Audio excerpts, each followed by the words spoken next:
special episode Retrogression of Saturn. नमस्कार मित्रों, आज फिर से आपका स्वागत है मेरे इस चैनल में जिसका नाम है समाधान। मैं धीरज ग्रोवर आप सभी का हार्दिक अभिनंदन करता हूं।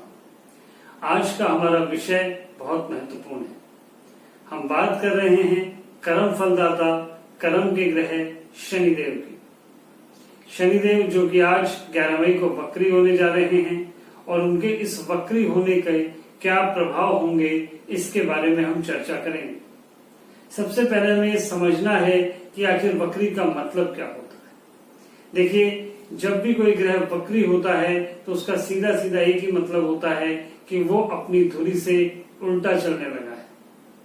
सूर्य से एक निश्चित दूरी पर वह ग्रह उल्टा चलने लगता है और शनि ग्रह जो करीब 142 दिन तक वक्री चाल पे चलते हैं और ये 142 दिन काफी महत्वपूर्ण होते हैं, क्योंकि वक्री ग्रह जो होता है और यदि शनि जैसा वक्री ग्रह होता है वह ग्रह जो है अपने फल कुछ देरी से और कुछ फल काफी तेजी से देते हैं।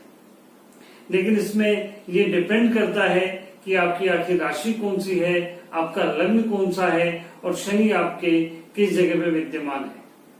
परंतु अब आज जो हम बात करेंगे वो बात सीधी सीधी सी एक है कि किस तरह के सामान्य फल वक्री शनि आपकी राशि पर दे सकता है।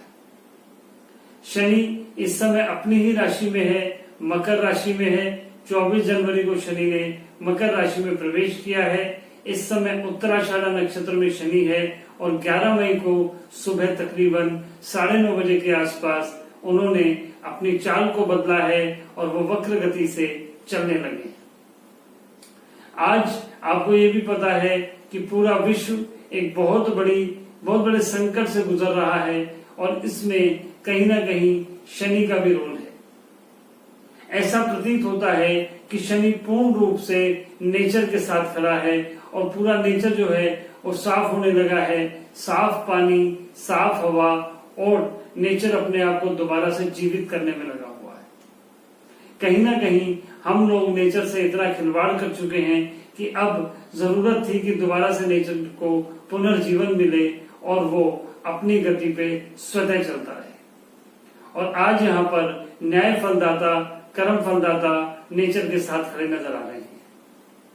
आखिर इस ग्रह की वक्र गति इतनी ज्यादा महत्वपूर्ण क्यों है? क्योंकि शनि की चाल धीमी होती है और वह धीरे धीरे चलते हैं और जिस भी जगह पे उनका प्रभाव होता है उससे रिलेटेड, उससे जुड़े हुए परिणामों को पक्का कर देते हैं। इस समय गुरु भी मकर राशि में नीचस्थ हैं और मकर राशि में गुरु के नीचस्थ होने से उनका नीच भंग राजयोग बन रहा है और 14 मई को गुरु भी वक्र गति से चलना शुरू करेंगे।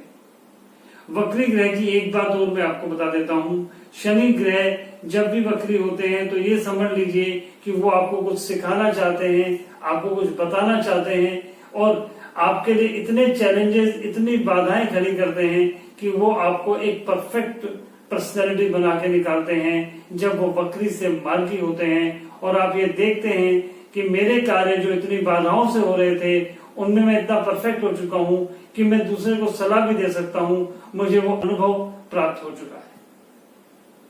तो लीजिए शुरू करते हैं कि मेष राशि से लेके मीन राशि तक आखिर कैसा प्रभाव पड़ेगा वक्री शनि का आपकी अपनी अपनी राशियों व लग्नों पे। सबसे पहले बात मेष राशि की, जिसमें 10वें घर और 11वें घर का जो स्वामित्व है वह शनि ग्रह के पास रहता है और मेष राशि जो है वह मंगल की अग्नि राशि है। यहाँ पर कर्म और कर्म के लाभ का जो प्रॉपर्टी है, का जो स्वामित्व है वो शनि ग्रह के पास है। बहुत ज्यादा महत्वपूर्ण प्लेनेट है मेष राशि, मेष लग्न के लिए। आपके कर्म को देखना और आपके लाभ को किस तरीके से आपको देना है, ये सब शनि के हाथ में है। शनि आपके कर्म के घर में इस समय बैठे हैं और वो वहां पे वक्री होंगे। कुछ लोगों की इस टाइम पे यदि व्यापार में, नौकरी में, करियर में जो बाधाएं आई थी उन बाधाओं में कमी आएगी और कहीं ना कहीं आप दोबारा से अपने नुकसान की भरपाई कर पाओगे। हाँ, मजबूती से आपको इस समय को फेस करना होगा और यहाँ पर शनि अपने घर में है तो वह फायदा करेंगे। हम बात करते हैं वृषभ राशि की। वृषभ राशि ने अभी 24 जनवरी को ही अपना ढैया पूरा किया है और अब वो उसके नवम भाव में है। अष्टम ढैया वृषभ राशि का पूरा हुआ है, नवम भाव में शनि है और यहाँ पर जब वो वक्र गति से चलेंगे तो भाग्य के फल और स्ट्रॉन्ग करेंगे, क्योंकि वो स्वयं भाग्येश हैं और कहीं ना कहीं कर्मेश भी हैं। यहाँ पर वृषभ राशि के अंदर शनि की एक महत्वपूर्ण भूमिका होती है। यहाँ पे वो नवम और दसम भाव को रिप्रेजेंट करते हैं, जो कि धर्म त्रिकोण भी है और अर्थ त्रिकोण भी है।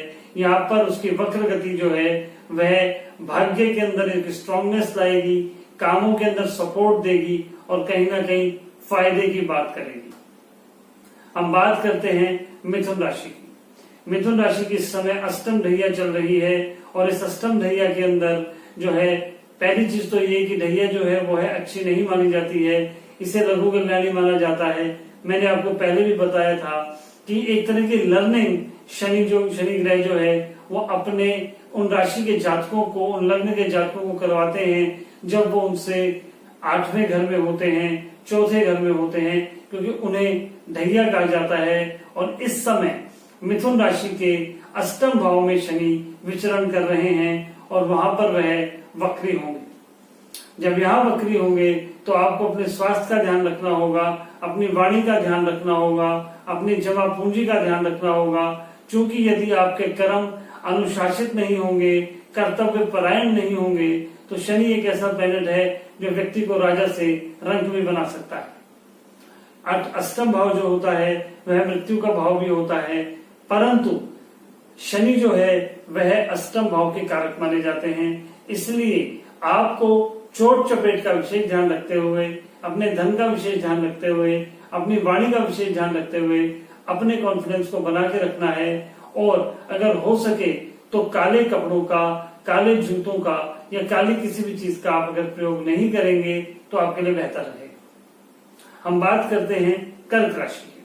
कर्क राशि के जातकों के लिए जीवन साथी के स्वास्थ्य में लाभ की स्थितियां बनेगी और यदि आपके जीवन साथी के साथ ज्यादा मतभेद है या मनमुटाव बढ़ चुका है और तलाक तक की नौबत आ गई है तो हो सकता है कि शनि की इस वक्र गति के कारण जो समस्याएं बढ़ी थी आपके वैवाहिक जीवन में वह कम हो जाए और इसका फायदा आपको आपके पारिवारिक जीवन में मिले।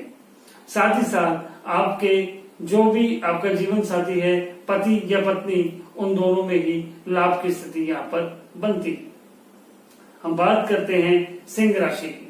देखिए, सिंह राशि के लिए शनि अच्छे प्लैनेट नहीं कहे गए हैं, क्योंकि सिंह राशि के जो मालिक हैं वह सूर्य हैं और शनि उनके पुत्र हैं, परंतु उनके शत्रु भी हैं। यहाँ पर छठे घर में शनि जो है वो वक्री होंगे। छठा घर जो होता है वो रोग, ऋण और शत्रु का होता है। रोग, ऋण व शत्रु के घर में जब शनि वक्री होंगे तो वो वहां पर रोग की स्थिति को बना सकते हैं, कहीं ना कहीं से कर्ज लेना पड़ सकता है और वो कर्ज उतरना मुश्किल हो सकता है। इसलिए इस वक्त में आप कर्ज ना लें और शत्रुओं से भी थोड़ी दूरी बना के रखेंगे तो बेहतर रहेगा। कुल मिला के आपको यहाँ पर सावधानी बरतनी चाहिए और शनिदेव को प्रणाम करके उनसे अपनी गलतियों की माफी मांगनी चाहिए। हम बात करते हैं कन्या राशि की। कन्या राशि के लिए पंचम भाव में शनि का विचरण है। पंचम भाव संतान का भाव होता है। यहाँ पर संतान के लिए बेहद सुखद खबर लेकर आने वाला है। इधर अगर शनि का विचरण वक्री होता है तो संतान को जो समस्याएं उसके अध्ययन में आ रही थी उन समस्याओं को दूर करने वाला शनि है। क्योंकि अभी आपका ढैया भी समाप्त हुआ है, कहीं ना कहीं ये आपकी संतान के लिए अच्छी खबर लाने वाला वक्त है। हम बात करते हैं तुला राशि की। तुला राशि का ये कारक ग्रह माना गया है। इस समय तुला राशि की ढैया चल रही है। दशम दृष्टि से चंद्रमा या लग्न पे इस समय शनि की दशम दृष्टि है और उसके कारण हो सकता है कुछ मानसिक समस्याएं या कुछ न कुछ समस्याएं जो कि शारीरिक हो सकती हैं वो बढ़े, परंतु यहाँ पर प्रॉपर्टी का, वाहन का लाभ आपको मिल सकता है। कोई भी अचल संपत्ति आप खरीद सकते हैं या शिफ्ट कर सकते हैं, ऐसा प्रतीत होता है। हम बात करते हैं अगली राशि यानी वृश्चिक राशि की। वृश्चिक राशि में तीसरे घर में शनि वक्री हो रहे हैं, पराक्रम को बढ़ाएंगे, परंतु भाई बहनों के साथ जो संबंध है उनमें समस्या भी पैदा हो सकती है। तो यहाँ पर शनिदेव के मंदिर जाकर या शनि चालीसा का पाठ करके और कुछ ना कुछ दान करें मजदूरों को, गरीबों को, ताकि आपको जो समस्याएं आ सकती हैं उनमें समाधान हो सके।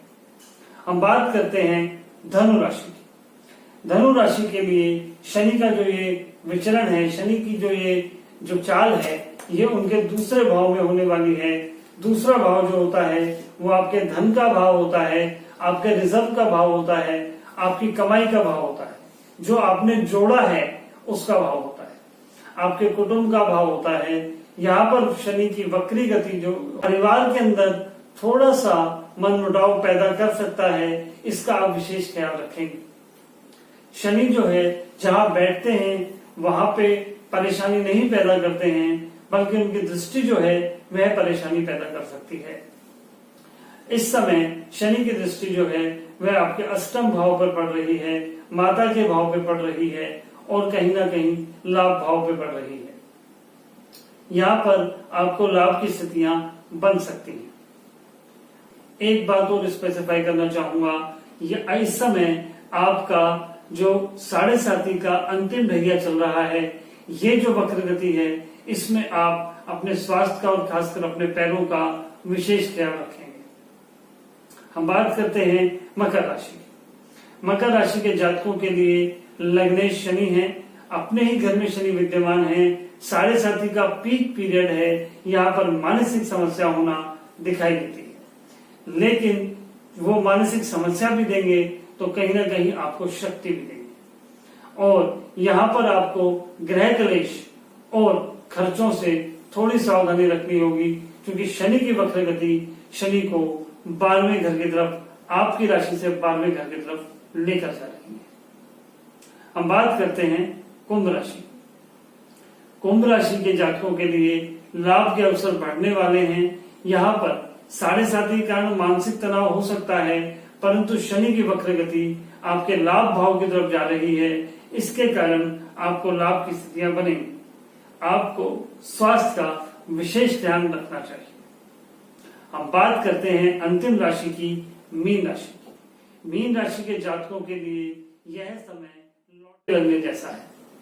यहाँ पर धन का लाभ दिखाई देता है, क्योंकि शनि व गुरु दोनों ही 11वें घर में हैं, और 11वें घर में होने के कारण लग्नेश के साथ ये जो स्थिति बन रही है, लाभेश का लाभ में बैठने से आपको धन का लाभ होना दिखाई देता है। मुझे कहीं ना कहीं ऐसा लगता है कि मीन राशि वाले यदि मेहनत करें इस पीरियड में तो उनको अधिक लाभ होगा और स्थितियां अच्छी होंगी। अब अंत में मैं केवल 2 उपाय आपको ऐसे बताना चाहता हूं, जिससे आपको शनि से रिलेटेड समस्याएं दूर होंगी और आपको फायदा होगा। पहला, ओम शनिश्चराय नमः का जाप रोजाना 1 माला आपको इस समय में करना चाहिए। और दूसरा, कोई भी गरीब या मजदूर वर्ग का व्यक्ति हो, उसको खाने में काले उड़द का दाल का दान करना आपके लिए, अगर आप 7.5 में हैं, ढैया में हैं, या कहीं ना कहीं मैंने आपको खराब फल दिए हैं, बताए हैं, उसको कम करने के लिए ये वाले जो उपयोग हैं, ये वाले जो प्रयोग हैं, ये काफी अच्छे सिद्ध होंगे। और अंत में, और बिल्कुल अंतिम बात, कि शनि जो है वो अनुशासन और कर्तव्य परायणता को प्रमुखता देते हैं। यदि आप अनुशासित रहते हैं और अपनी ड्यूटियों को पूरा करते हैं तो शनि आपको कभी परेशान नहीं करेंगे, क्योंकि वो कर्म प्रधान प्लैनेट है। ये उसकी खास बात है। और अंत में मैं आपसे ये निवेदन करता हूं कि आप मुझे फॉलो करें, मेरे चैनल को सब्सक्राइब करें, ताकि ज्योतिष की अनेक जानकारियों के साथ मैं आपके सामने उपस्थित होता रहूं। और मुझे इजाजत दें। नमस्कार।